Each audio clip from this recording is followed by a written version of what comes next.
اب میری وصیتیں سن لو. بھائی آپ تو صحیح سلامت تھے.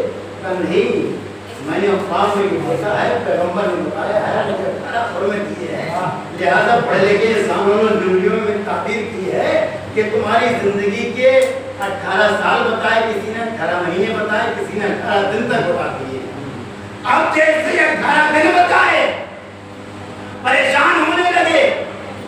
اب پریشانی جب یہاں تک ہو جاتی ہے, انسان زیادہ پریشان ہونے لگتا ہے تو معلوم ہونا چاہیے کہ ہر دوسرے انسان سے پوچھ کرتا ہے کہ میں کیا کروں, کیونکہ انسان جب موت کا نام سنتا ہے وہ کسی سے بھی پوچھ لگتا ہے.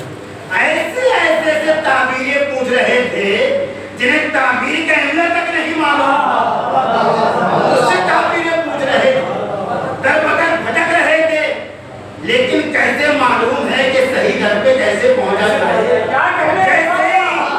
بس تلاش کی تھی گھر پہ کیسے پہنچا جائے.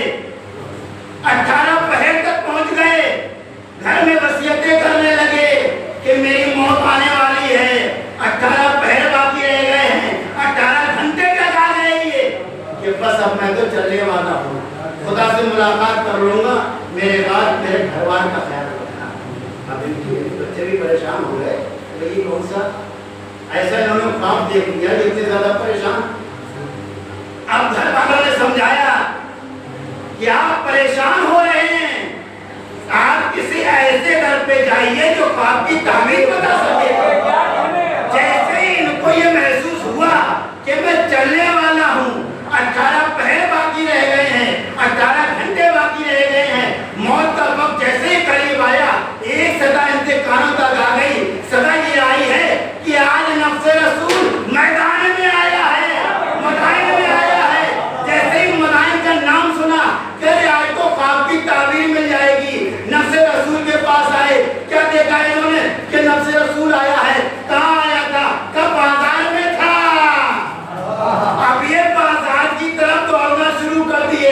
ارے نفس رسول سے معلوم ہوگا خواب کی تعبیر کیا ہے. اب یہ بازار کی طرف دوڑنا شروع کر دیے. فوراً معلوم ہوا, بازار والوں نے بتایا کہ یہاں سے چلے گئے نفس رسول. ارے نفس رسول مسجد کی طرف جاتے ہوئے دیکھے ہیں. جیسے گلی میں پہنچے کا معلوم یہ ہوا کہ نفس رسول مسجد تک چلے گئے ہیں. جیسے ہی مسجد میں داخل ہوئے, ہاتھوں کو جوڑ لیا, دیکھا کہ شہزادہ بیٹھا ہوا ہے, نفس رسول بیٹھا ہوا ہے, سامنے تخت رکھا ہوا ہے, خرمے رکھے ہوئے ہیں. ان کو قریب بلایا, جیسے ہی خرمے دیے چلنے لگے. خرمے تو بنا, خرمے تھے 18, پلٹ کر آ گئے. کہے نفس رسول ارے کچھ اور عطا کر دو, کب پیغمبر نے اور دیے ہوتے تو میں بھی دے دیتا, مجھے خواب میں دیے تھے.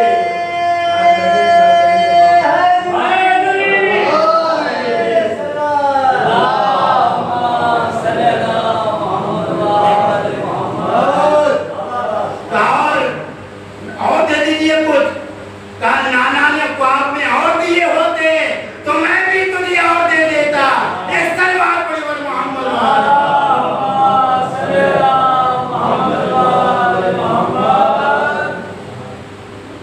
نفس رسول, رسول کے جیسا ہو وہی اہل بیت کے انسان کے خواب کی سچی تعبیر کر سکتا. اس کے پاس علم لدنی ہوتا ہے, اس کے پاس پروردگار دو عالم کا دیا ہوا علم ہوتا ہے.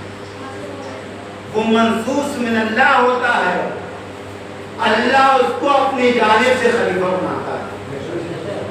وہی پیغمبر کے علم کا مالک ہے, وہی پیغمبر کے علم کا مالک ہے. اس کی رفتار بھی پیغمبر کی طرح ہے, اس کی گفتار بھی پیغمبر کی طرح ہے, اس کا لہجہ بھی پیغمبر کی طرح ہے. اگر وہ گھر سے نکلے تو لوگ یہ نہیں سمجھ پاتے ہیں کہ پیغمبر مسجد کی طرف جاتے ہیں یا یہ مرتضی مسجد کی طرف جا رہے ہیں یا یہ رضا مسجد کی طرف جا رہے ہیں. اس لیے پیغمبر کا وہی علم کا مکمل حامل ہوتا ہے. اور پوری تاریخ آپ دیکھ لیجیے, اگر کوئی علم کا مالک ہے تو وہ پیغمبر کے جانشین ہیں, جنہیں پیغمبر نے نام اور کلیت کے ساتھ ہمارے سامنے پیش ہوئے اور انہوں نے وہ کارنامے بھی انجام دیے ہیں جو پیغمبر نے بھی اپنے زمانے میں. پیغمبر نے مشکلوں سے دین پھیلایا ہے, انہوں نے مشکلوں سے اور اپنی قربانیاں دے کر دین بچایا. پیغمبر نے دین کی خاطر ہر چیز برداشت کر لی, انہوں نے بھی دین کو بچانے کے لیے ہر قربانی برداشت کر لی. پیغمبر نے دین کی خاطر ہر ظلم کو سہ لیا, انہوں نے بھی دین کو بچانے کے لیے ہر ظلم کو سہ لیا. پیغمبر نے دین کو پھیلانے کے لیے نہ اپنی دولت کی پرواہ کی, نہ اپنی جان و مال کی پرواہ کی. انہوں نے بھی پیغمبر کے دین کی خاطر نہ اپنی جان کی پرواہ کی, نہ اپنے گھر والوں کی جان کی پرواہ کی. اور اس دین کو محنتوں اور مشقتوں کے ساتھ سہنا چاہیے, کیونکہ یہی وہ آیت ہیں جو پیغمبر کے مثل پیغمبر کے جیسے. جب جناب سید سجاد سے یہ پوچھا گیا کہ مولا آپ پر سب سے زیادہ ظلم کہاں ہوئے, تو امام نے بس ایک نام دیا, الشام الشام الشام. کیسا وہ شام تھا جو امام 3 بار بولا ہے.